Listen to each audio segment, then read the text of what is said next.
Stéphane, je te propose de commencer un petit peu tranquillement, le temps que tout le monde va nous rejoindre. Donc aujourd'hui, c'est En avant vers la facture électronique, un expert nous guide. Et cet expert, évidemment, c'est toi que nous avons choisi. Ça s'inscrit dans le cadre de tout un parcours de formation et d'accompagnement dans ce grand changement.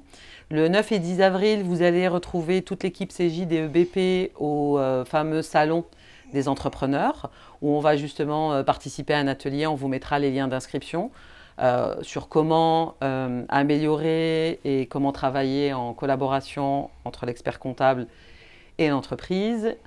Le troisième événement, le 24 avril, avec Cyril Sautreau, qui est une référence qui va nous parler justement de l'entreprise directement. Les experts comptables, évidemment, vous êtes conviés, mais c'est un événement qui est pour vos clients. On va parler du e-reporting, on va parler d'un certain nombre d'éléments.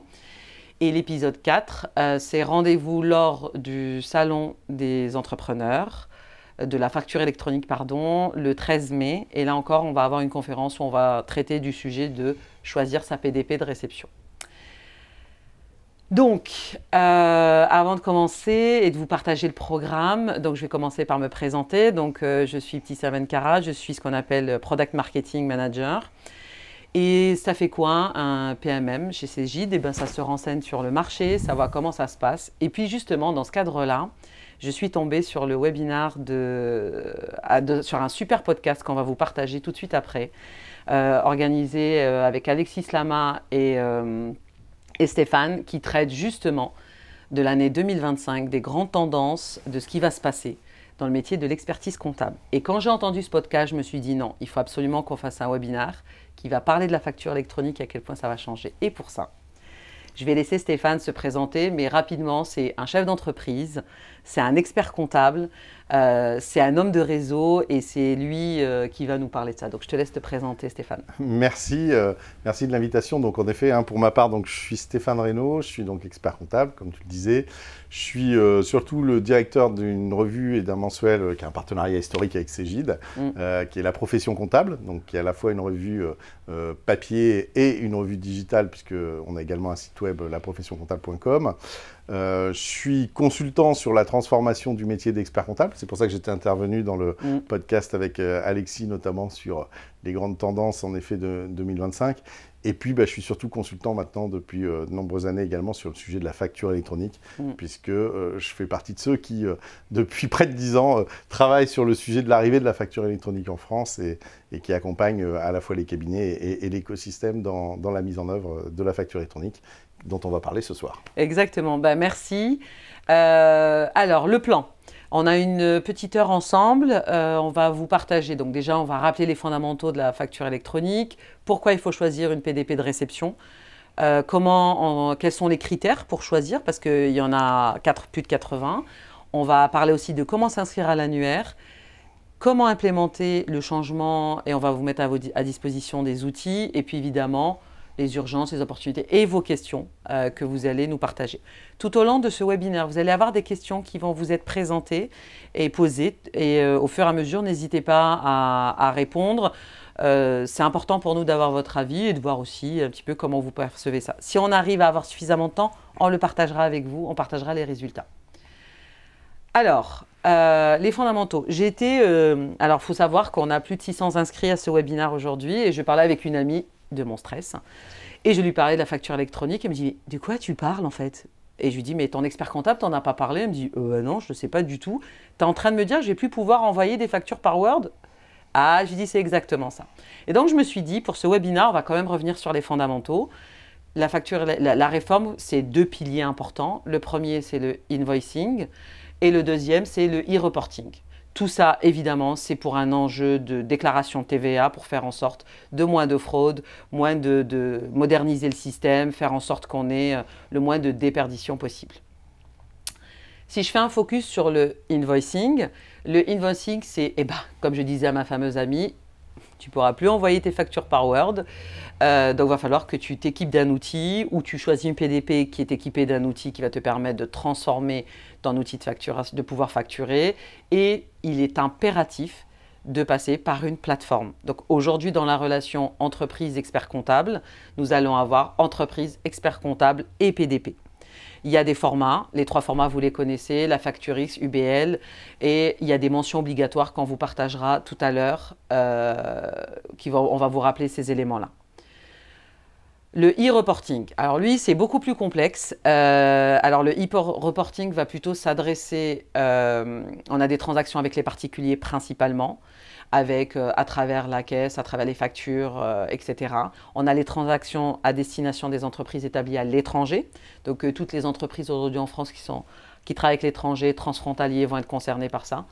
Les acquisitions intracommunautaires, les encaissements de prestations de services, tout ça. On s'attend à avoir un niveau de complexité qui est relativement élevé. On a du mal à avoir des informations. D'ailleurs, justement, lors de notre prochain webinaire avec Cyril, on va l'interroger sur le e-reporting. Donc, n'hésitez pas à vous connecter.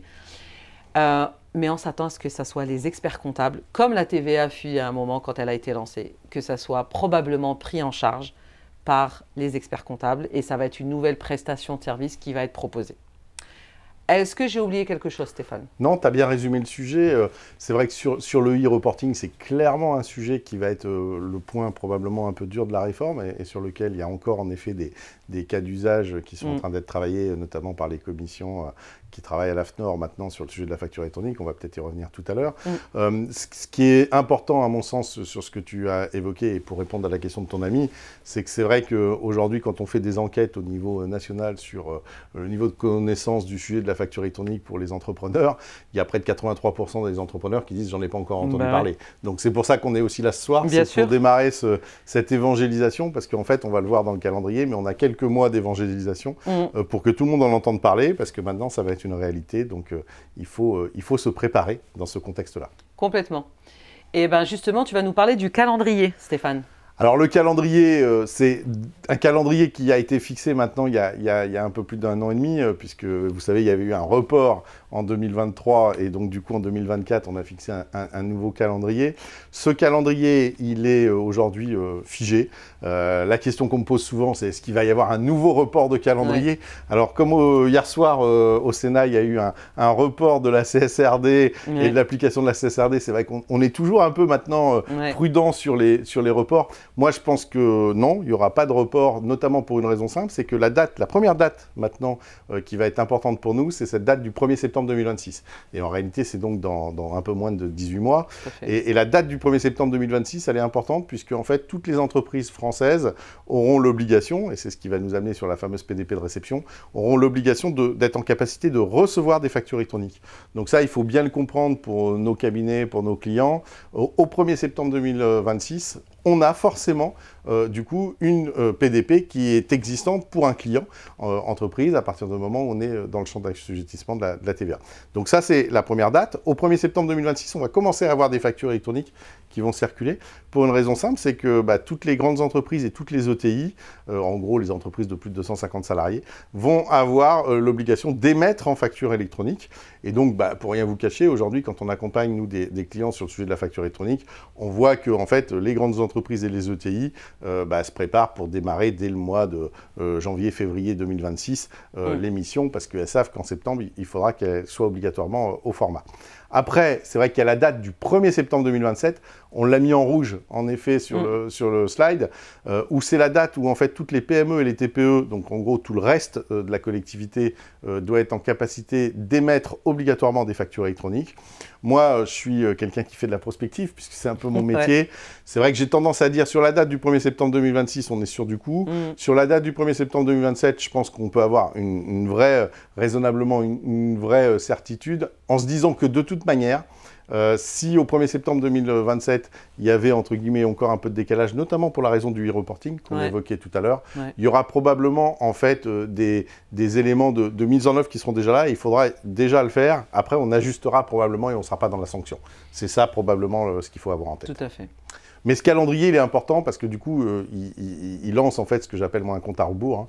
Et c'est la raison pour laquelle il faut s'y mettre dès maintenant. Le schéma a changé. Alors, le schéma a changé. Ça, j'imagine que beaucoup de nos auditeurs doivent avoir déjà bien en tête ce nouveau schéma. Mais c'est vrai qu'on voulait le rappeler parce que pour ceux qui ont peut-être raté un épisode, il y a eu un événement majeur qui a été en fait le 15 octobre 2024, qui a été un communiqué de presse de la DGFiP, qui a changé en fait le mode de fonctionnement de la réforme. C'est-à-dire que pour ceux qui s'en rappellent, avant, on avait un PPF, un portail public de facturation électronique, dans lequel en fait les entreprises pouvaient venir directement se connecter pour déposer et pour récupérer leur facture électronique. Compte tenu du coût pour l'État de ce projet-là et compte tenu de son état d'avancement, pour justement ne pas retarder la réforme, on a décidé du côté de l'État français de changer un peu de pied. Et donc dorénavant, on a toujours un PPF, mais qu'on appelle pour l'instant concentrateur de données, qui va jouer le rôle en fait de collecte des données des factures pour du coup les envoyer à l'administration fiscale et notamment dans les data lakes de l'administration fiscale. Et au-dessus, on a donc des PDP, qui sont donc les plateformes de dématérialisation partenaires dont on va parler tout à l'heure. C'est vrai que ce qui est important dans ce schéma-là, c'est qu'on voit bien que maintenant, on n'a plus en latéral l'accès direct aux entreprises. Donc en réalité, les entreprises devront obligatoirement passer par une PDP. C'est le petit changement depuis le 15 octobre. Forcément, une entreprise devra utiliser les services d'une PDP. Et cette PDP, pour pouvoir diffuser en fait les factures à une autre PDP et donc à un acheteur potentiel, va utiliser un service qui est prévu par le concentrateur, qui démarre en ce moment, qui est en fait le service de l'annuaire des entreprises, dont on va reparler aussi, qui permet finalement d'envoyer le flux directement. Donc ce schéma-là est important. Et puis alors peut-être pour faire un point justement d'où en est l'État dans la mise en place de la réforme, parce que ça peut faire partie de vos questions, peut-être qu'on y reviendra tout à l'heure dans les questions. En réalité, comme je l'ai dit, au mois de décembre a été publié les nouvelles spécifications pour justement le concentrateur, et donc pour que les PDP puissent se mettre en lien avec le concentrateur, et notamment les spécifications sur l'annuaire, ce qui fait que maintenant on sait comment l'annuaire va marcher, et le travail d'ailleurs que vont devoir fournir les cabinets et les clients par rapport à cet annuaire. Il faut savoir que depuis 10 jours maintenant a démarré ce qu'on appelle la première phase test PDP avec un groupe de PDP restreinte d'une dizaine de PDP qui font des tests communs d'échange de fichiers. Et en fait, la prochaine date maintenant importante, c'est début avril, puisque début avril, toutes les PDP qui ont été candidates et qui sont en pré-labellisation de la part de la DGFiP, c'est-à-dire qu'elles ont reçu un numéro d'immatriculation, mais elles seront réellement immatriculées que quand la réforme sera complètement en place. Mais en tout cas, toutes ces PDP qui ont reçu leur pré-immatriculation vont pouvoir, à partir d'avril, normalement faire les tests de connexion d'annuaire et justement, progressivement, commencer à inscrire des clients dans cet annuaire. Ce qu'il faut se dire raisonnablement, c'est qu'au mois de septembre, on va avoir les premiers POC version réelle avec certains. Moi, comme je vous disais, j'accompagne des cabinets. On a prévu de faire des POC de lancement facture électronique PDP à partir de septembre, pour des cabinets qui veulent vraiment avancer sur le sujet. Et puis après, la date véritablement importante, c'est celle de janvier 2026, puisque là, ça sera le fameux concentrateur, donc le PPF nouvelle génération, qui sera disponible pour que toutes les PDP se raccordent. Et ensuite, on basculera doucement sur septembre 2026, l'entrée en vigueur. Ça veut dire quand même que par rapport à nous aujourd'hui, la date de septembre 2026 est vraiment importante parce que avec le mois d'août de 2026 qui sera là, en réalité, on va devoir accompagner nos clients sur les 14 mois qui viennent, puisque entre maintenant et du coup juin 2026, il va falloir faire ce travail d'accompagnement. Voilà pour le calendrier tel qu'il est positionné. C'est parfait. Peut-être juste un mot pour préciser quand même que du coup, l'État, alors ce qui rend raisonnablement optimiste sur le maintien de ce calendrier, c'est qu'avant on dépendait beaucoup de l'État, et là l'État en fait s'est un peu désengagé, puisque du coup ils ont confié d'une certaine manière une grande charge de travail à Cyril Sautreau et à ce qu'on appelle le groupe de normalisation de l'AFNOR, qui travaille sur des normes pour les PDP et qui travaille également sur la normalisation d'un certain nombre de cas d'usage pour le e-reporting. Et donc en réalité, c'est l'AFNOR maintenant qui a plutôt la main sur cette normalisation et qui va aussi dans les 14 mois qui viennent publier des textes pour du coup rendre tout ça complètement, je dirais, opérationnel d'ici septembre 2026. Tout à fait, CJ fait partie justement de ces PDP, pilotes, etc. Donc on est vraiment très impliqués, c'est très intéressant. Alors justement, on va parler de l'urgence de choisir une PDP de réception. Qui mieux qu'un de vos confrères pour mieux exprimer l'urgence en fait, et j'ai trouvé ce post sur LinkedIn hyper intéressant. Et ce qu'il nous dit justement, Romain, il dit qu'en gros, on a mis à peu près 55 ans pour digitaliser 30% des cabinets. que la facture électronique va nous obliger à digitaliser 100% des cabinets et qu'en fait, si on suit à peu près le raisonnement qui a été le sien, il faudrait 128 ans. Bon, on est bien d'accord qu'on l'a pas ce temps-là. Concrètement, si j'enlève les PF, il reste 6 mois pour tout changer. Et je trouvais cette façon d'illustrer de manière très concrète en fait, le temps qu'il nous reste pour changer assez important. Et donc, le choix d'une PDP s'inscrit dans un parcours de changement important. Alors justement, avant de rentrer dans les différents critères, pourquoi c'est urgent? Parce que ça a un impact organisationnel et on a des impacts stratégiques. Organisation, pourquoi? Quand tu vas prendre, par exemple, moi je dis toujours l'exemple que je donne, si tu as à peu près 1000 clients, tu laisses la possibilité à tes clients de choisir en fait la PDP en fonction de son outil de facturation, en fonction de son secteur d'activité, en fonction de sa banque, en fonction de tout ça. En fait, vous allez vous retrouver dans une situation où vous allez être connecté à autant, vous allez vous être obligé de vous connecter à autant de PDP que de clients qui ont fait leur choix. Donc, si par exemple 10% des clients ont fait un choix qui est le leur, vous avez proposé 90% de ça, on va se retrouver par exemple à se retrouver avec au moins 10 PDP avec lesquels vous allez devoir être connecté. Vous imaginez qu'en termes de complexité, intégration des documents, intégration des flux, capter les statuts, payer, pas payer, tout ça, ça va vous obliger, vous, en tant que cabinet, dans une situation de gestion de la complexité, fragmentation d'informations. Ensuite, il y a un sujet quand même de sensibilisation de vos clients, donc vous allez devoir communiquer, leur dire comment faire, quel PDP choisir, pourquoi, les sensibiliser. Et puis, il y a un sujet de coût, puisque les PDP ont des business models qui sont tous différents. Et donc, vous devez intégrer, budgéter en tant qu'expert, qu'est-ce que ça va coûter. Et évidemment, il y a toute la planification et l'organisation du travail, l'accompagnement de vos collaborateurs et vos équipes et vos clients. Donc, sur l'impact plus stratégique, dans la relation expert comptable et client, il va y avoir une PDP. On va pas revenir sur la polémique qui se joue actuellement sur les réseaux. On vous laisse aller voir si vous n'êtes pas au courant, mais il y a des acteurs et la relation entre les deux, la captation de l'information devient stratégique et on le sait. Et surtout, vos clients peuvent aller ailleurs et ils ne dépendent plus d'un expert en fait. Et ce qui vous oblige, vous, à vous mettre dans une position de capter les flux, avoir une communication, une grande proximité devient un enjeu essentiel et structurel, même si vous le faisiez déjà. Aujourd'hui, avec les outils, ça devient un élément. Est-ce que j'ai oublié quelque chose Non, tu as bien résumé le sujet là aussi. En fait, je crois que vraiment, ce qu'il faut que tout le monde comprenne, et c'était en effet un des thèmes du podcast Alexis quand il m'a interviewé, mais moi je considère vraiment que la facture électronique est un élément de transformation majeure du marché de l'expertise comptable dans les 5 ans qui viennent, une fois que tout sera passé en termes d'impact.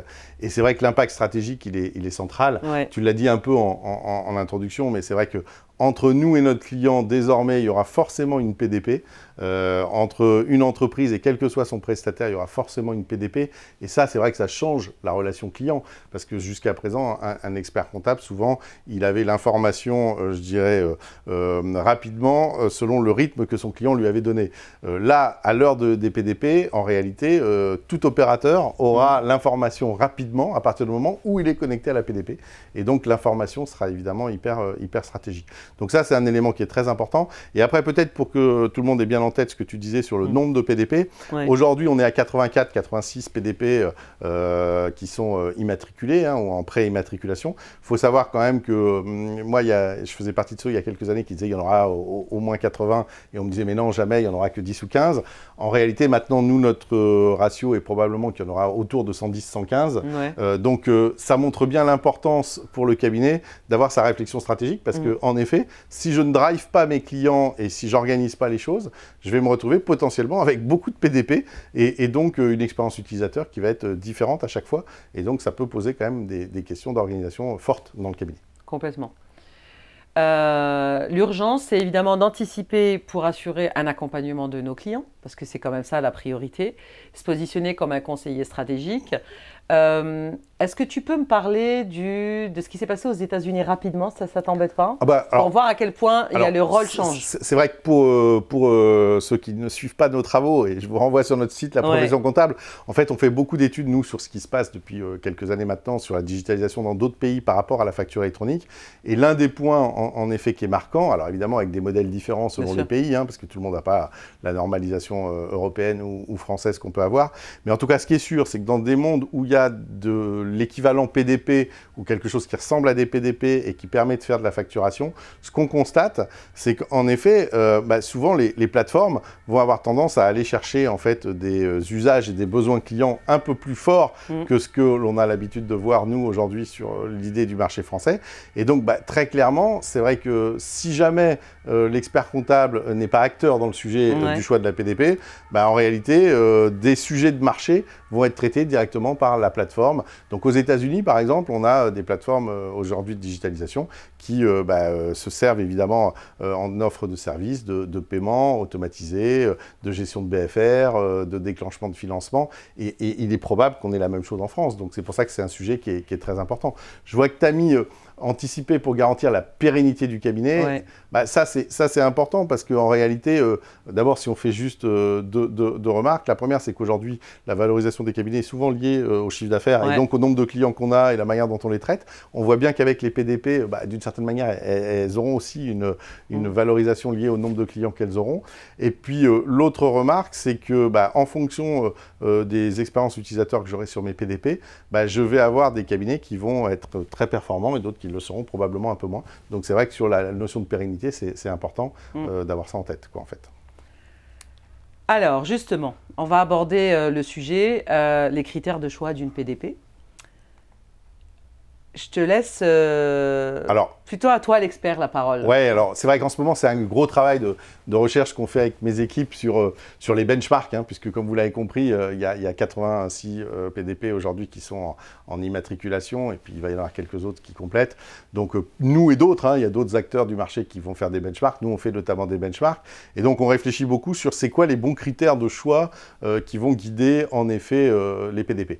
Bon, il y a un premier élément qu'il faut avoir en tête, c'est que sur les éléments fondamentaux des PDP, elles vont être assez peu différentes. Pourquoi au départ ? Parce qu'en fait, on a un cahier des charges qui était celui de l'administration fiscale et puis maintenant qui va être celui de la norme AFNOR qui va être publié, qui redispatche en fait un peu les fonctionnalités de base des PDP. Et donc finalement, sur les fonctionnalités de base, j'allais dire, elles vont probablement toutes très bien faire leur job parce que, je dirais, c'est en fait finalement de l'aspect réglementaire et elles sont obligées de faire ce job-là.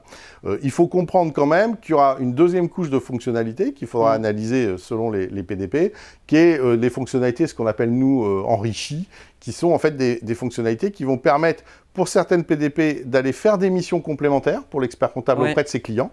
Là où d'autres PDP se considèrent plus comme transporteurs de courrier, on va dire comme ça, et donc du coup restent sur les fonctionnalités de base. Donc ça c'est déjà un critère, c'est quand je regarde en fait un benchmark de PDP, quelles sont celles qui vont me proposer ou qui sont capables de me proposer des choses en fonctionnalité enrichie, et puis quelles sont celles qui restent vraiment sur leur fonctionnalité de base. Ça c'est l'élément qu'il faut avoir en tête. Il y a un critère, on va revenir juste, il y a un critère qui est essentiel, et évidemment qui est très important, c'est le critère en fait expérience utilisateur. Très clairement, c'est là-dessus qu'on va avoir des très grosses différences dans les PDP. Pourquoi on va avoir des très grosses différences dans les PDP sur le critère expérience utilisateur? C'est parce qu'on a des gens dans le monde des PDP qui peuvent être des gens qui viennent du monde, on va dire plutôt de la grande entreprise, de l'EDI, des échanges de flux qui existent déjà dans le monde de la grande entreprise depuis longtemps et qui vont être très, entre guillemets, process industriels. Et puis à l'inverse, on va avoir des PDP qui sont plus proches du marché de l'expertise comptable, qui connaissent un peu mieux, entre guillemets, le monde de la TPE, PE et qui connaissent mieux le mode de fonctionnement des experts comptables et qui, eux, peuvent avoir du coup des expériences utilisateurs beaucoup plus proches en termes d'expertise. Donc ça, c'est évidemment un élément qui est important. Et tout ça, ça va se recouper, cette expérience utilisateur. Donc côté client, sur la facilité pour y accéder. Et puis nous, il y a un point qui est essentiel, c'est la capacité à récupérer l'information. Là, j'insiste sur ce point-là parce qu'aujourd'hui, dans les textes, et ça, je pense que c'est un point que beaucoup de gens n'ont pas forcément vu, dans les textes aujourd'hui, il n'y a rien qui oblige en fait une PDP à bien communiquer avec un logiciel comptable. Il y a des textes qui obligent la PDP à bien communiquer avec d'autres PDP, c'est tout le sujet de l'interopérabilité, mais qu'elle fonctionne bien avec un logiciel comptable, d'une certaine manière, c'est le problème en fait de l'entreprise ou du cabinet, de voir si sa PDP va bien fonctionner avec son son outil comptable. Et ça va être hyper important parce que si on veut en bénéficier, l'outil comptable qui fonctionne bien avec la PDP et les process de validation derrière, que ce soit pour les statuts ou pour des nouvelles missions, va être important. Il y a un autre critère, évidemment, qui va être important aussi, ça sera le coût. Je pense qu'on y reviendra là aussi, peut-être, dans les questions. Alors, comme je disais, nous, on fait des critères de benchmark. Donc, qu'est-ce qu'on peut donner aujourd'hui comme entre guillemets, élément de valeur pour que vous réfléchissiez sur vos sujets PDP? Le premier, c'est la connectivité, comme je vous le disais, avec votre écosystème. Ça va être hyper important. Ça dépend évidemment de l'écosystème que vous avez en tant que cabinet et celui que vous voulez projeter à vos clients. Mais la connectivité avec votre écosystème est fondamentale parce que c'est là-dessus qu'on fera des gains, je dirais, opérationnels. Ce qui est important, c'est de comprendre que justement, il y a vraiment un message à porter auprès de nos clients qui justement risque peut-être de vouloir s'équiper tout seul de PDP, mais le risque c'est que si un client s'équipe tout seul d'une PDP sans en parler à son cabinet comptable, en fait ce problème de connectivité et de gestion des flux, il risque de se poser. Donc c'est pour ça qu'on a un rôle d'accompagnement qui est fort. Il y a évidemment un critère de benchmark qui est l'intuitivité. Est-ce que je peux facilement la prendre en main? Tu le disais tout à l'heure, dans un cabinet, de toute manière, on va utiliser plusieurs PDP. Ce qu'on veut essayer d'éviter, c'est d'en avoir en effet 15, 20, 30. Mais probablement, on aura quand même quelques PDP complémentaires, parce que même si le cabinet a choisi, le client choisira un peu pour certains, et puis on aura des nouveaux clients, on espère bien, dans les cabinets, donc qui auront choisi, etc. Par contre, ce qui est important, c'est est-ce que je peux avoir facilement une équipe de collaborateurs qui prennent en main ces outils-là complémentaires. Donc l'intuitivité va être évidemment importante, la gestion des flux, la collaboration de l'ouverture. Ça, j'allais dire, c'est un vrai point dur, c'est quels sont les PDP qui vont vouloir réellement collaborer entre elles, échanger des flux, échanger des statuts. Comme je le disais, il y a une obligation d'interopérabilité pour les PDP, mais par contre, il n'y a pas forcément d'obligation d'interopérabilité avec le logiciel comptable, donc ça, c'est un élément vraiment très, très important. L'offre de services, donc quels peuvent être les nouveaux services? Tu me disais, qu'est-ce qu'on voit à l'international? Ce qu'on voit à l'international, c'est que sur les PDP qui existent déjà, souvent on a des services comme je disais, de paiement, automatisation de factures, de relance, de conservation, d'analyse de data, etc., qui sont des offres de services nouvelles. Et puis, je rajoute quand même la maîtrise des flux et la cybersécurité. On a des obligations dans les PDP pour la certification. Cela dit, il faut quand même bien avoir en tête que l'actualité, par exemple, des derniers jours, c'est des recrudescences d'attaques sur les cabinets d'expertise comptable. Et il va y en avoir de plus en plus au gré du passage à la facture électronique. Donc, c'est vrai que le côté sécurisant de la PDP va être très, très important. On a des critères de choix. Donc, pour vous aider à faire vos critères de choix, je dirais, de manière, je dirais, assez pragmatique, il y a en effet les formats qu'on va récupérer en matière de facture électronique. Alors, comme je le disais tout à l'heure, évidemment qu'une PDP, elle a les 3 formats du socle à accepter. Donc, ça, c'est le minimum. Cela dit, on peut avoir des PDP qui vont avoir la capacité à recevoir d'autres formats parce qu'elles traitent par ossérisation des factures complémentaires. Notamment dans le cas du e-reporting, ça va être un point important parce qu'on a des formats de facture électronique qui existent, mais on n'a pas encore les formats, entre guillemets, de caisse normalisés. On n'a pas encore les justifs de tous les domaines. Donc ça fait partie des éléments. Évidemment, le fait ou pas que les PDP fassent de l'archivage, là aussi, on peut avoir, selon les offres de PDP, des visions un peu différentes en termes d'archivage de factures. Donc, quand on regarde les critères de benchmark, c'est important. Les API disponibles, comme on l'a dit, dans un monde où on va vouloir utiliser la data, ce qui compte, c'est la connectivité, donc les API disponibles avec la PDP.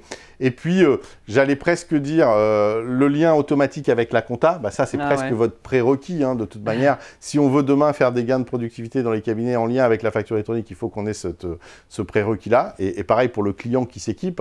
Si on est une entreprise et qu'on a déjà son système comptable, il faut vérifier quand même que ma PDP va bien se déverser dans mon système comptable. Et puis, on a un critère qui est essentiel pour moi à mes yeux, c'est la politique éthique de la plateforme au regard de notre profession. Pourquoi? Très clairement, la PDP, c'est quand même, il faut se le dire, le cheval de Troie pour tous ceux qui veulent s'approcher de nos clients. Et donc, c'est l'occasion pour beaucoup d'acteurs, notamment les bancaires. Moi, je peux les citer. Je veux dire, tu disais tout à l'heure, mais c'est vrai qu'il y a des opérateurs bancaires aujourd'hui qui sont sur le marché. On voit bien que ce qui les intéresse à travers la facture électronique, c'est pas de faire de la comptabilité en tant que telle, mais c'est bien de capter du flux client et du coup d'avoir de l'information. Donc la logique éthique de la plateforme, au regard notamment de la profession d'expert comptable sert, mais j'allais dire la notion d'éthique également de la plateforme au regard de la profession du client. Si tu travailles avec, entre guillemets, des gens qui sont dans la pharmacie, c'est quoi la politique éthique de la PDP que tu vas utiliser par rapport à ces gens-là? Ça fait aussi partie des éléments importants. Donc voilà un peu rapidement résumé des critères de choix, mais c'est vrai qu'il y en a près de 80, comme tu le disais, dans les benchmarks. C'est vrai que l'idée, c'est quand même de dire que ces critères-là sont importants pour la réflexion sur une PDP. Et après, 3 éléments aussi sur lesquels je voulais vous tenir informé à ce jour, c'est que très clairement, le mois de mars est celui où démarrent les offres de commercialisation des PDP. On l'a vu, ça a démarré 15 jours un peu avant la date que j'avais prévue. Moi, j'avais prévu que ça démarrait 1er mars, ça a démarré 15 février. Hein. Donc, les gens ont tiré les premiers. Ça veut dire que vos clients, déjà, vos clients entreprises vont être fortement sollicités dans les 6 mois qui viennent par des bancaires, par des éditeurs, par des gens, je dirais, qui sont dans le monde de la démat, pour souscrire des contrats PDP.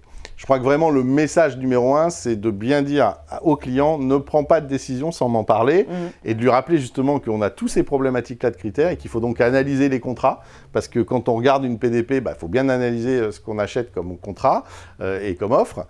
Faut, de notre côté, je pense, bien annoncer à nos clients qu'en effet, s'il prend lui-même sa PDP, il peut y avoir ensuite des problèmes de conflit d'interopérabilité avec nos systèmes et qui, en plus, il peut y avoir des risques contractuels. Donc ça fait partie de notre alerte. Et puis, ça veut dire aussi que nous-mêmes, cabinet, mais aussi dans notre rôle de conseil client, on va être amené à dire aux clients, il faut être vigilant et donc utiliser les benchmarks qui vont être disponibles pour choisir et sélectionner la PDP. Je crois que c'est vraiment 3 points qui sont importants parce que, en fait, tu l'as dit, derrière la réforme de la facture électronique, il y a une obligation légale, mais en réalité, le vrai enjeu de la facture électronique, et moi, quand je fais les comparatifs internationaux, je le vois, c'est la capacité à digitaliser les entreprises. Nous, en France, aujourd'hui, on est 19e dans les indices de digitalisation au niveau européen. Hein, donc, il y a 27 pays, on est 19e sur 27 en digital. Là, c'est l'occasion, à travers la facture électronique, la mise en place des process de PDP, de digitaliser mieux nos clients. Donc du coup, il faut le faire avec eux, en collaboration, et choisir les bons process pour eux. Moi, en ce moment, je me bats un peu avec certains éditeurs de PDP sur le sujet. Il y en a qui disent, en fait, on n'a qu'à reproduire exactement l'organisation qui existait, entre guillemets, avec des boîtes à chaussures ou des boîtes postales. Et moi, je dis, non, en réalité, c'est l'occasion pour nous, cabinet, de travailler avec nos clients sur la bonne organisation digitale et de faire franchir un pas. Donc du coup, pour ça, il faudra bien regarder les contrats et les offres pour pouvoir choisir la bonne solution adaptée à notre client. Tout à fait. Justement, je pense que tu devais me tendre la perche. Voilà, je te tends la perche. C'est quoi, du coup, la stratégie Cegid PDP et finalement, j'allais dire, par rapport à tout ce que je viens de dire, comment Cegid, vous avez réfléchi sur cette offre PDP que vous allez proposer, en fait? Alors justement, Cegid s'est positionné, tu parlais, il y a plus de 80 PDP, il y a ceux qui font du transport d'informations. Okay, donc déjà, quand on transporte l'information, ça nécessite une expertise, etc., auquel il répond. Cegid, vous, en tant qu'expert comptable, vous allez devoir choisir entre un spécialiste du transport de l'information ou un spécialiste du transport des données comptables. Et en fait, on a pris l'image, parce que des fois, une image vaut 1000 mots, le fait d'être dans le transport de fonds, parce que pour nous, on considère que la richesse la plus importante pour un cabinet, c'est la donnée de ses clients. On le sait, elle est précieuse, c'est ce qui vous permet de facturer, c'est ce qui vous permet de payer vos salariés, etc. Si aujourd'hui, on n'est pas spécialisé et si on ne fait pas attention à cette donnée-là et on ne la sécurise pas, là encore, tu parlais d'attaques, tout le monde a des attaques et on consacre énormément de budget, nous, Cegid, dans la protection des données de nos clients, les nôtres et ceux de nos clients. Donc pour nous, notre positionnement, il a 3 piliers importants. D'abord, fiabilité, exhaustivité, accompagnement, mais je vais détailler rapidement. On peut reprocher, comme je dis toujours cette phrase, on peut reprocher beaucoup de choses à Cegid, mais Cegid, c'est 40 ans d'expérience, c'est 40 ans de gestion de données, c'est 40 ans de transport de flux et c'est 40 ans où on a vécu plein de changements avec nos clients. On a fait la DSN, on a fait un certain nombre de changements, on a grandi en même temps que nos clients. Ensuite, Cegid, c'est aussi la seule PDP aujourd'hui. En tout cas, puisqu'on a capitalisé sur la PDP portugaise qui gère du invoicing et qui a 10 ans de recul et qui est capable aujourd'hui de dire on est capable de gérer au moins le transport de la donnée, de nos clients. C'est 227 millions de documents par an. Donc ça, c'est pour rassurer nos clients sur notre capacité à gérer des gros volumes, mais c'est aussi des gros volumes comptables. C'est aussi des gros volumes spécifiques. Tu parlais tout à l'heure du critère de, oui, on peut transporter des choses, mais transporter des fonds, si vous devez aujourd'hui, quand on doit déplacer de l'argent d'un endroit à un autre, un transporteur peut le faire. Mais de le faire de manière sécuritaire au bon endroit en respectant des protocoles, ça c'est bien plus complexe que ça. Évidemment, on assure la conformité fiscale et les formats, on respecte tout ça. Cegid se dote d'une PDP qui est ouverte. Tu parlais de la notion d'ouverture. Notre objectif, évidemment, c'est d'être le plus ouvert possible pour apporter une expérience. Nous, on a compris que, de par nos solutions, on n'a pas la solution comptable qui est le miroir de la solution de l'entreprise. On n'est pas sur ce mode-là comme certains de nos concurrents font. Nous, on est dans un outil de production comptable qui permet de se connecter à l'ensemble de l'écosystème avec des différences, avec une exhaustivité, une profondeur fonctionnelle. On n'a pas du tout le même positionnement que les autres, donc ça nous oblige à faire un effort d'ouverture et de structuration de l'information. L'adaptabilité, l'intégration, aujourd'hui nous on a un de nos représentants qui travaille justement dans la commission de l'AFNOR et qui nous permet justement de mettre à jour les données, les contraintes, etc. pour pouvoir justement être garant, là encore, de la véracité de l'information et de vous accompagner dans cette démarche-là. Le troisième pilier, et là tu parlais de la différence entre les différentes PDP, donc il y a notre différence, c'est notre capacité à gérer des flux comptables, et la deuxième, c'est l'accompagnement.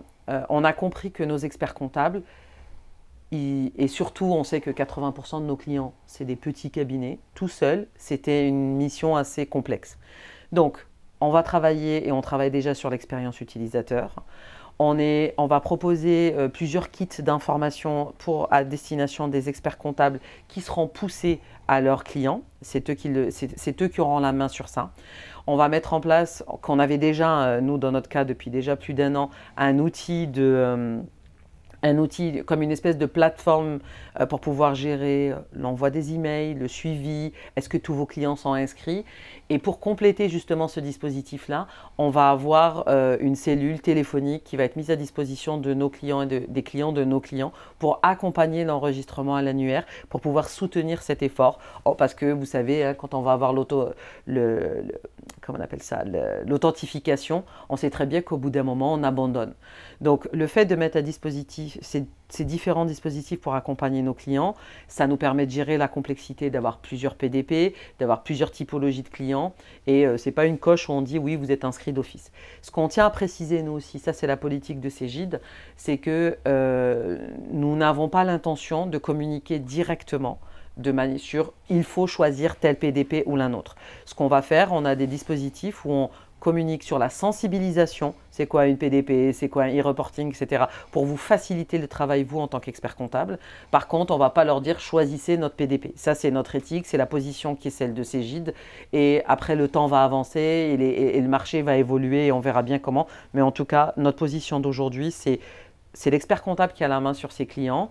On va communiquer, évidemment, puisqu'on a un droit d'information et de formation, mais on ne va pas aller sur « choisissez absolument la PDP Cegid, c'est la meilleure du monde ». Ce n'est pas notre position en tout cas. Je pense qu'on peut attaquer, le temps passe, l'inscription à la PDP. Et au PDP, je vais passer rapidement, mais en gros, c'est 3 grandes étapes. Ce qu'il faut noter absolument, c'est que quand on s'inscrit à une PDP, vous êtes inscrit automatiquement à l'annuaire. Donc ça se fait automatiquement, donc vous n'avez pas besoin d'avoir 2 actions. La première, c'est l'inscription. La deuxième, c'est automatiquement une authentification, puisqu'il y a des raisons de sécurité. Aujourd'hui, c'est le chef d'entreprise qui doit s'inscrire, qui doit proposer son sirène, qui doit proposer son nom commercial, etc. Et la troisième, c'est la validation. Il y a un point qui est en suspens, je vais te laisser intervenir. Oui, alors enfin, deux remarques par rapport à l'annuaire. Ouais. La première chose, c'est qu'en effet, l'annuaire se met en place et comme on l'a dit, c'est en train de prendre la main. Ce qu'il faut avoir en tête, c'est qu'il n'y a pas forcément une urgence non plus absolue. Hein. Oui, non, tout à fait. Il y a en effet beaucoup de communication parce que tout le monde s'excite là-dessus, et notamment les gens qui veulent prendre des parts de marché. Mais en réalité, voilà, on a quand même un peu de temps. Hein. Je vous dis, il faut être prêt au 1er septembre 2026. Donc voilà, ça ne veut pas dire que l'expert comptable n'est pas inactif, mais il faut aussi prendre le temps de la réflexion quand même, comment je m'inscris. Ouais. Juste pour dire sur le tiers de confiance, donc oui, la commission AFNOR va proposer, justement pour essayer de cadrer un peu les choses, on a exclu ce qu'on appelle l'opt-out, c'est-à-dire en fait l'inscription d'office. Ouais. Donc il reste que l'opt-in, ça veut dire qu'il va y avoir un modèle CERFA qui va être rempli par le chef d'entreprise et il y a une demande de l'institution, notamment d'obtenir dans ce cadre-là finalement une délégation de l'expert comptable qui permettrait d'inscrire nos clients de manière encore plus simple que celui éventuellement, je dirais, de faire signer tous les mandats à nos clients. Bon, là-dessus, la DGFiP est encore en phase de réflexion. En tout cas, ce qui est sûr, c'est qu'il y aura un document, CERFA ou document normé, qui permettra de faire l'inscription au tiers, qui permettra surtout de résoudre les conflits. Oui. Si une PDP dit « moi, je suis la PDP de réception de l'entreprise BBA » et qu'à côté, l'autre PDP dit « moi aussi, je suis BBA ». Donc, on regarde en fait celui qui a signé le mandat le plus récent et c'est lui qui a le droit. Peut-être juste une remarque quand même, parce que ça, je m'aperçois souvent que les gens ne l'ont pas compris. L'inscription à la PDP, voire à plusieurs PDP, puisque dans les entreprises, en réception, vous allez pouvoir gérer à travers l'annuaire plusieurs, ce qu'on appelle mailles. Je pense que vous y reviendrez avec Cyril peut-être, ou en tout cas d'autres. Mais en tout cas, aujourd'hui, dans une entreprise, on va avoir plusieurs en fait, boîtes de PDP qui vont s'empiler, puisque en fait, on peut avoir par exemple une PDP généraliste qui reçoit toutes les factures, et puis aussi avoir une PDP qui est spécifique pour le chef d'entreprise, qui veut recevoir dessus ses contrats confidentiels, ses factures confidentielles, parce qu'il négocie peut-être quelque chose avec un avocat et qu'il a besoin d'avoir une facture, mais que cette facture-là, il veut que ce soit sur sa PDP confidentielle et donc sur son adresse confidentielle. Donc c'est pour ça que voilà, la mécanique de l'annuaire, ça va être un grand jeu dans les 6 mois qui viennent pour obtenir à la fois l'inscription. Après, le process technologique, et tu le montres à travers la PDP Cégide, c'est assez simple. Une fois qu'on a pris la décision et qu'on a le mandat, je dirais c'est un clic. Hein, donc tu me confirmes bien qu'on peut avoir plusieurs PDP? Oui, bien sûr. On peut changer de PDP? On peut changer de PDP. Ce qui sera important, c'est la ligne d'adressage de l'annuaire. C'est ça. Enfin, pour ceux qui s'intéressent, on pourra faire un webinaire là-dessus, mais il y a ce qu'on appelle des ID suffixes et qui permettent en fait de gérer la maille. Et en fait, dans une entreprise,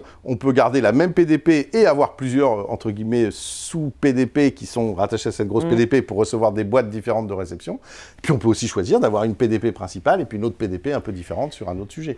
Donc il y a une vraie stratégie de l'annuaire. C'est pour ça que je dis attention quand même à ne pas vouloir inscrire trop rapidement les clients, parce que si vous inscrivez trop rapidement les clients dans l'annuaire, en fait, vous ratez la mission en fait, de conseil à vos clients sur l'organisation dans l'annuaire. Et ça, pour moi, c'est l'essentiel du job. On va en parler juste après. Mais dans Concluso, c'est comme si je prends mon image de camion, tu vas avoir ceux qui vont transporter du courrier, d'autres qui vont transporter des fonds, etc. Exactement. Et selon ta sécurisation, tu peux avoir des niveaux un peu différents. Voilà. Et ça, c'est important justement parce que c'est une question qui revient régulièrement. Le rôle du cabinet, donc justement, tu le disais, il est soutien dans le processus d'inscription et l'objectif, c'est d'être indispensable. Alors, là, moi, je crois que, en fait, si vous voulez, au cœur de la réflexion sur le métier d'expert comptable demain, là, on a l'occasion de prendre la main sur la digitalisation concrète de toutes les entreprises françaises. Donc, il y a 2 cas de figure. Soit je me rends indispensable dans cette réflexion-là et je joue mon rôle et j'accompagne mon client. Soit c'est un autre qui va le faire, et cet autre-là, demain, il aura, je dirais, une place importante parce que la digitalisation, c'est quand même, évidemment, l'avenir de toute manière dans nos process. Complètement. Alors justement, définir et transmettre une stratégie d'implémentation, c'est l'enjeu. On sait qu'il y a un enjeu de sensibiliser le dirigeant. Ça, c'est quand même, il ne faut pas, ne choisissez pas pour nous, hein. Aujourd'hui, l'objectif, c'est ça. Segmenter son portefeuille, on va vous donner des fiches. Il va falloir vous poser la question sur quel est le portefeuille le plus urgent, quels sont les clients les plus urgents, relatifs. Il va falloir structurer. Ce que disait tout à l'heure Stéphane, il y a quelques minutes, c'est de se dire à un moment, il faut prendre le temps d'analyser nos clients et d'identifier ce qui va être important à qui, quoi, comment. Et puis cadrer le service rendu, la formation, le plan d'action. On va vous le détailler tout de suite après, mais c'est bien important. aujourd'hui de se poser la question? Voilà, si tu me permets, moi je résume généralement de deux manières. Sensibiliser, c'est vraiment ce que j'appelle moi marquer son territoire. C'est-à-dire que là, en effet, la bataille démarre. Hein, en fait, la bataille de la facture électronique démarre. Vous l'avez compris, il y a des gens qui communiquent. Il faut que nous aussi on communique parce qu'en gros, il faut que les clients entendent parler. Et 83% n'ont pas encore entendu parler de facture électronique. Il faut qu'ils entendent parler par leur expert comptable pour la première fois. Parce que sinon, ça va être compliqué. Donc, il faut marquer son territoire. Après, la segmentation, l'urgence absolue relative, c'est vrai que je prends souvent ces exemples-là pour illustrer le sujet parce que segmenter, c'est important. Pour la petite histoire, Romain, que tu as cité tout à l'heure, tu aurais pu prendre un deuxième tweet parce que, son deuxième tweet, son deuxième post LinkedIn, c'est de dire j'ai terminé ma segmentation. Et donc c'est vrai que en effet, la segmentation client, je pense que c'est vraiment une urgence d'ici l'été hein, pour tous les cabinets. C'est réfléchir quels sont vraiment les clients qui vont démarrer tout de suite et puis ceux qui vont démarrer un peu après. Et puis comme tu le dis, il y a toute la construction évidemment du service qu'on peut rendre à nos clients. Et là-dessus, évidemment, vous avez un rôle en tant que partenaire de la profession pour aider parce que c'est vrai que moi, je dis souvent, les grands cabinets ou les gros cabinets sont partis, structurés. C'est vrai que les plus petits cabinets, ils ont besoin d'être aidés, évidemment, pour bien comprendre toutes ces thématiques-là. Tout à fait. Et donc, pour aider justement nos clients, donc au-delà du kit qui va être disponible début avril, à mon avis, on s'est posé la question, qu'est-ce qu'un expert comptable devait faire? Donc normalement, mes collègues vont vous partager ces fiches qui sont téléchargeables voilà, dans le cadre de ce webinaire. Donc déjà, quel est le circuit de l'information de la facture? La vôtre, évidemment, dans votre cabinet, mais celle de vos clients. Donc vous allez devoir mettre en conformité, vous allez devoir les fréquences, vous allez avoir plein de questions à se poser, donc on vous donne une fiche pour vous accompagner sur ça. Il y a aussi tout ce qui est lié à la conformité, vérifier. Je vais vous parler de mon amie en introduction qui est sur Word. Alors elle, les 4 mentions légales obligatoires, elle n'en avait pas du tout entendu parler, mais elle me disait, mais est-ce que je suis vraiment obligée de m'équiper d'un outil de facturation ou pas? Quand on sait que 40% des entreprises en France ne sont pas équipées d'un outil de facturation, peut-être se poser la question de est-ce que votre outil est conforme, est-ce qu'il ne l'est pas, etc. Et puis le troisième, c'est équiper vos clients. C'est ça, c'est le rôle d'un expert comptable de se dire, ok, quel outil va être le mieux? Celui qui va... Il y a des clients qui vont avoir besoin d'un outil de facturation assez simple, mais ou sinon, si je suis dans le bâtiment, c'est un autre outil, etc. Donc déjà, vous allez avoir une fiche qui va parler du circuit de la facture. Ça paraît anodin, mais c'est très important parce qu'en fonction de ça, vous allez devoir savoir quelle organisation des ventes, des dépenses, des caisses, etc. La deuxième fiche qu'on met à disposition, là encore, c'est l'organisation du cabinet. C'est 1, comment impliquer vos collaborateurs. 2, comment construire et déployer un plan d'action. Et 3, comment planifier la transition avec l'ensemble de vos clients. Il y a un ordre, il y a une organisation. On parlait tout à l'heure du fameux... on a 2 PF, on a très peu de temps pour pouvoir organiser tout ça. Et quand on sait le temps que ça prend pour changer, aujourd'hui, on a plein de... On parlait d'opérateurs téléphoniques, on parle d'opérateurs d'électricité. C'est pas parce qu'on a ouvert le marché que les gens ont envie de changer, ont envie de bouger, etc. Donc, on sait bien qu'il y a une inertie et c'est important pour nous de vous mettre à disposition ces fiches-là pour vous aider et vous accompagner dans ça, en plus de toutes les vidéos. Ce qui est important sur ce que tu montres, c'est vrai qu'il y a quand même une réflexion aussi à avoir dans les cabinets, et j'insiste là-dessus. Bon, on va pouvoir concrètement démarrer, comme je dis, dans quelques semaines avec l'annuaire, donc la réflexion annuaire. Mais c'est pour ça que je dis qu'il ne faut pas se mettre trop non plus martel en tête.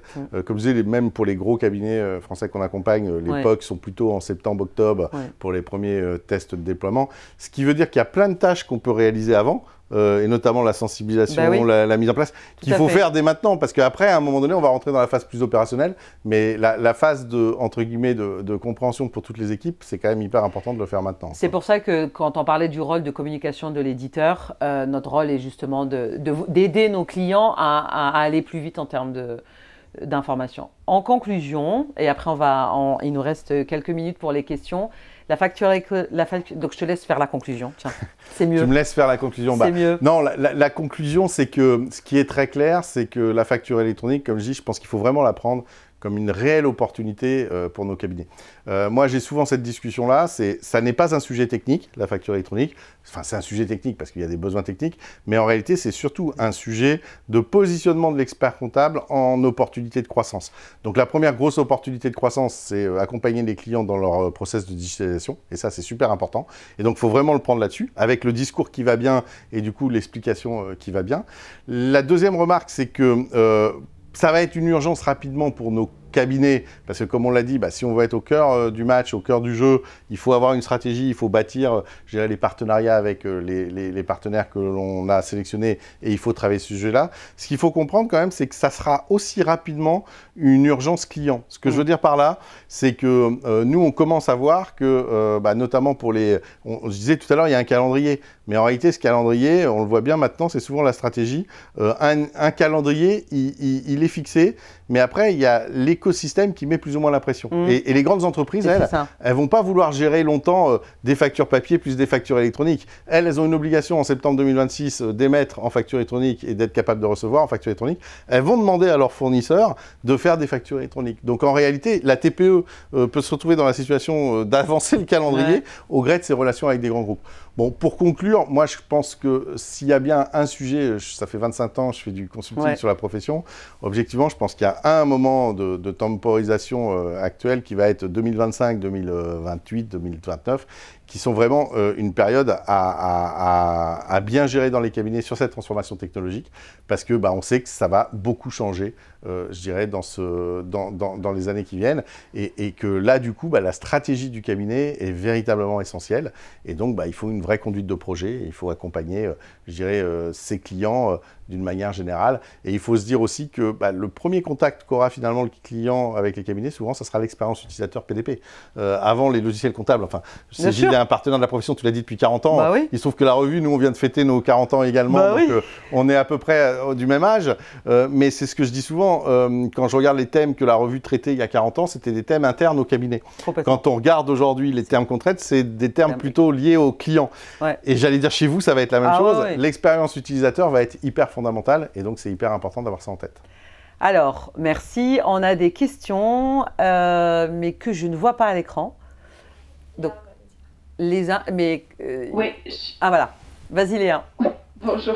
Bonjour. Je vais vous poser quelques questions qui ont popé dans le chat. Il y en a beaucoup, donc on va pas pouvoir répondre à toutes les questions, mais on fera en sorte de vous répondre sous forme de FAQ par la suite. Oui. Donc la première, Cégide a été immatriculé PDP par la DGFiP. Oui. Avons-nous intérêt à inciter nos clients à choisir cette PDP? Oh, d'accord. Je suppose que c'est à moi de répondre. Alors oui, effectivement, en plus, on a été enregistré 007. C'est notre nom de... Non, c'est vrai, en plus, c'est même pas une blague. Alors, on est 007. Alors, pour répondre à votre question, je vous ai exposé les critères. La question, c'est quelle expérience vous voulez proposer. Si vous voulez une intégration dans votre outil de production, vous voulez le moins de couture possible, si vous voulez être dans un écosystème qui est ouvert avec un acteur qui vous accompagne, je vais pas vous dire non, ne choisissez pas Cégide. Après, il y a une question qui nous revient, et peut-être que Léa va me la poser après. Cégide a bien l'intention d'être connecté aux PDP, évidemment, les plus importantes à très court terme, comme Je Facture, comme la PDP de l'ordre. Ça fait partie de là encore, de la position de Cégide. Je pense avoir répondu, Léa, rapidement, mais comme tu m'as dit qu'à votre question, j'y vais. Effectivement, c'était une des questions suivantes. Est-ce que c'est compatible avec Je Facture notamment, mais il y a effectivement d'autres PDP. Une autre question, est-ce qu'un même client peut choisir plusieurs PDP à la réception et à l'émission? Alors là, je réponds directement. Alors à l'émission, c'est peu logique. C'est-à-dire qu'à l'émission, la logique, c'est que j'ai une chaîne de facturation avec un logiciel de facturation et j'utilise la PDP qui est connectée à ce logiciel de facturation, donc je connecte. Ça, c'est assez légitime et je drive comme ça. Après, par contre, en réception, je peux avoir une logique de dire je veux qu'une seule PDP avec une seule, entre guillemets, ligne d'adresse annuaire, et donc j'utiliserai pas ce qu'on appelle l'ID suffixe dans l'annuaire, et je recevrai tous mes factures dans cette boîte. Ce qu'il faut imaginer, par contre, c'est que c'est toutes les factures de mon entreprise, numéro de sirène, sirette, qui vont arriver dans cette boîte-là. Ou bien j'ai une logique, et moi je plaide pour ça, qui est plus une logique de réflexion sur les process dans mon entreprise. Je vous donne un exemple, nous au BBA on est un gros acteur de formation également. Et très clairement, moi je vais avoir probablement une PDP pour mes activités généralistes et puis une PDP également pour l'activité formation.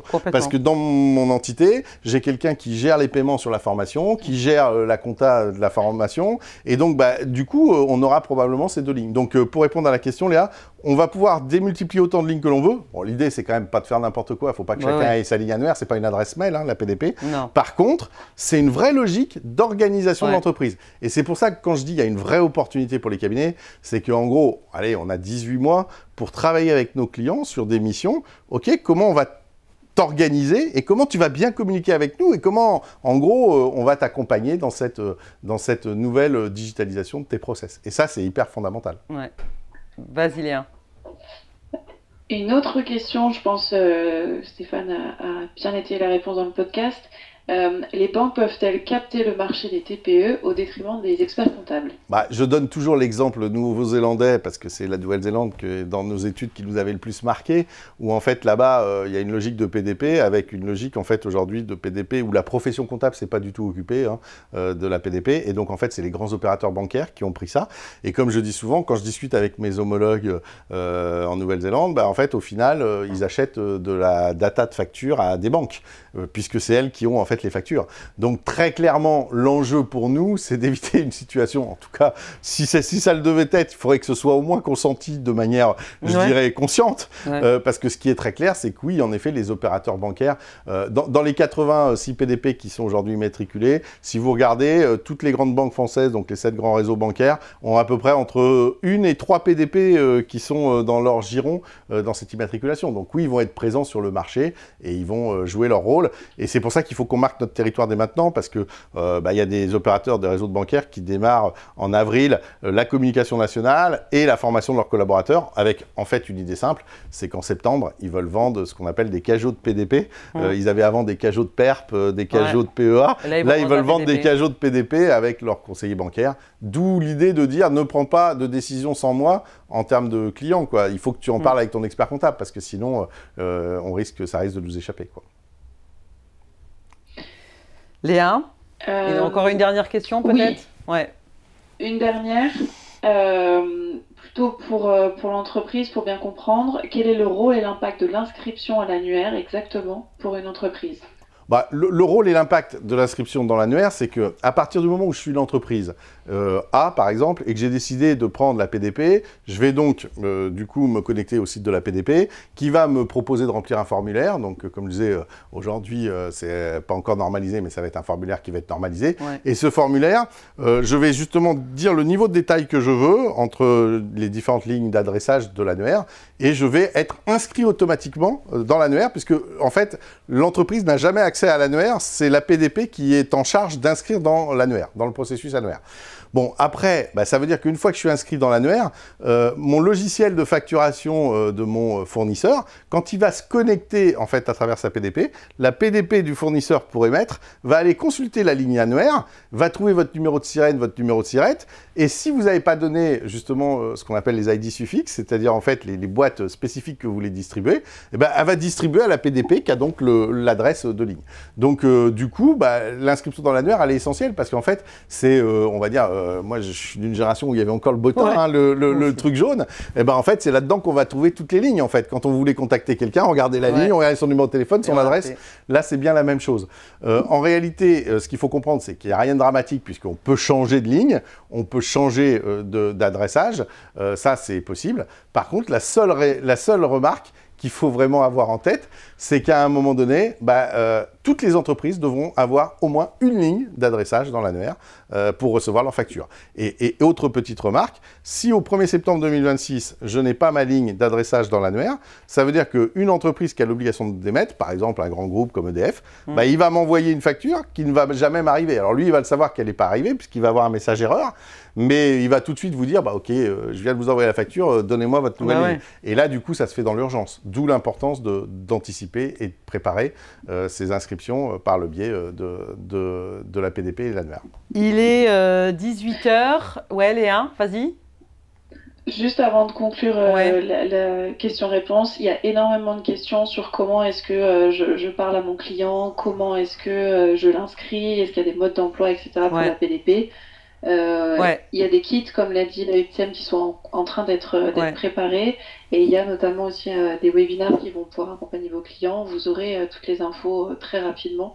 On va vous donner tous les éléments pour vous accompagner là-dessus. Exactement. De toute façon, on vous a parlé de la série de webinaires. On va avoir aussi des webinaires sur comment segmenter sa clientèle. On va avoir un certain nombre. On essaye vraiment de mettre à disposition un maximum de données. L'ordre aussi est en train de se mobiliser. La profession est en train de se mobiliser. Et on s'inscrit justement dans ce rôle de soutien et d'accompagnant. Mais ce que vous avez, c'est déjà vous avez les fiches là. Si vous ne connaissez pas le guide de la facture électronique de Cegid, vous pouvez encore le télécharger sur notre site. Il y a des templates d'email. Vous allez avoir un certain nombre de choses que vous pouvez aujourd'hui. Sur EBP aussi, il y a énormément d'informations disponibles. Il y a un site web. Donc, n'hésitez pas à consulter les ressources qui sont disponibles.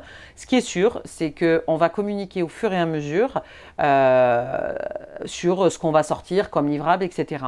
Par contre, si aujourd'hui vous avez une décision, vous êtes plutôt clair dans le cadre, si vous êtes client Cegid, vous avez la possibilité de vous inscrire dès maintenant à la PDP Cegid grâce à un formulaire de préinscription. Vous pouvez le faire, il suffit juste de contacter votre commercial ou alors vous allez avoir une action de communication qui va vous arriver à court terme. Donc, justement, la suite, vous allez avoir l'épisode 2, c'est avec, vous allez avoir sur Go Entrepreneur, on va vous partager tout ça pour pouvoir vous inscrire. Plus on va avancer dans le temps, plus on va donner des infos, plus on va être précise. Vous parliez, vous avez sollicité tout à l'heure Stéphane, mais Cyril va être là pour parler de l'entreprise, de ses particularités, du e-reporting. Là, on fait un vrai focus, même comme je dis, si vous êtes expert comptable, n'hésitez pas à vous connecter et surtout de le partager avec vos clients, parce que c'est surtout ça. On a fait encore un webinaire il y a une semaine dédié aux entreprises. On a 900 inscrits. Il n'y en a jamais eu autant. On voit bien qu'il y a quand même un mouvement de mobilisation. Et puis le dernier, c'est le salon de la facture électronique où on vous attend nombreux. Là encore, on va échanger sur tout ça. Donc, en tout cas, restez connectés. Cegid va vous partager des informations. Regardez vos mails, discutez avec vos commerciaux. Et voilà, en tout cas, on se mobilise pour vous, on se mobilise comme partenaire et comme transporteur de fonds. Voilà Stéphane, je crois que tu as donné le mot de la conclusion. Je te remercie en tout cas de nous avoir partagé ça. C'est toujours un plaisir de te recevoir. Et puis, merci à vous d'avoir été là. J'imagine nombreux de ce qu'on m'a dit. Et puis, rendez-vous dans 15 jours pour le prochain épisode de la facture électronique. Merci à tous, bonne soirée et merci à Cegid de cette invitation. Merci à tous.